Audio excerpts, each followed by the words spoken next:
Hello everyone, I'm very happy to be here with you today and these three beauties to show you and talk to you about them a little bit.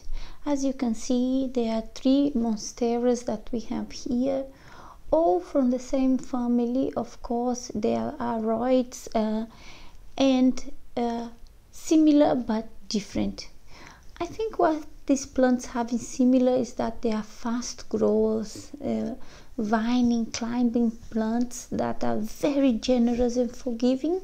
As you can see, they have huge holes inside of them in the leaves, and that means that although they capture light, they also let light through to other plants underneath. As they grow in a canopy, in a tree, or in the jungle floor, this is very important that they let light shine through underneath them for the other plants. This is one of the features of these plants that I like the most, that they are generous.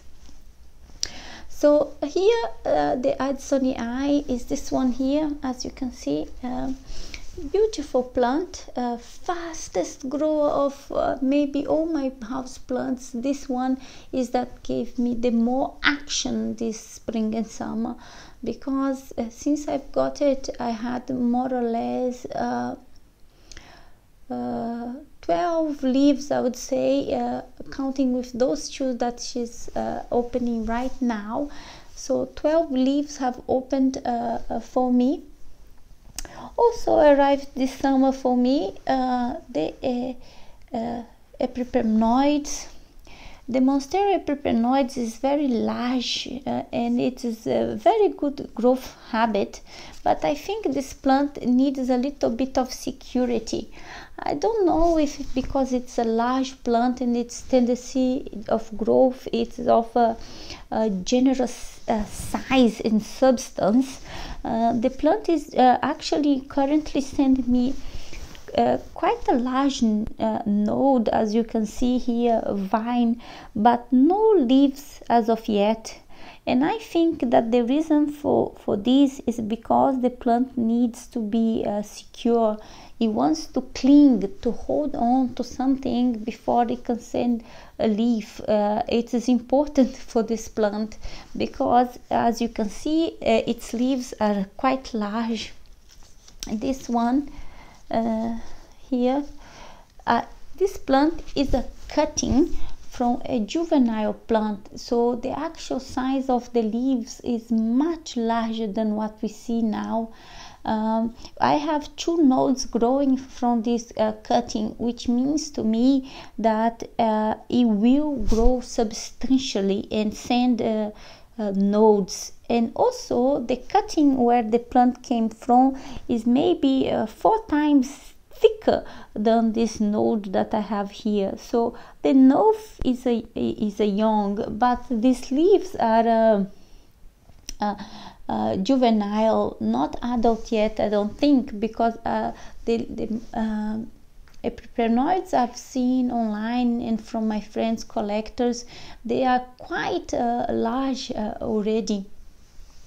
On the other hand, what we have here is a more delicate monstera that is of similar appearance to the Acuminata and to the Adansonii and the Epipremnoides. This is the Acuminata. Monstera Acuminata is very delicate, very fragile. I think I don't know if the leaves will develop much bigger than these, or this is its actual size. I know that these plants on the preferred habitat, in the preferred conditions, will change quite dramatically, but once they are growing indoors, if the conditions are not quite right, they will keep alive but not develop substantially as they are capable of. But with that being said, I'm very happy with the look of this plant. It's a beautiful plant. It's fragile, it's delicate, it's thin. The holes are in this oval shape, elongated, and the vines are also quite thick. but each leaf is so delicate and very different from each other. So these are my 3 monsteras that are from the same family. Monsteras look alike but are different. I absolutely love this plant, all of them. The 3 of them maybe perhaps sparks me the most joy in all my house plants that I have, and I have many. And as you know, plants is something that once we start to get into them, we feel that sensation of we don't know how to express, and we need to go and acquire a new one. And I'm quite happy to be a carer, parent, or adopter. I don't know how I can describe myself to these plants, but yeah, I'm very happy to have them with me in my collection, or perhaps under my care. So there you are, guys. Monsteras, Adansonii, Epipremnoides, and Acuminata.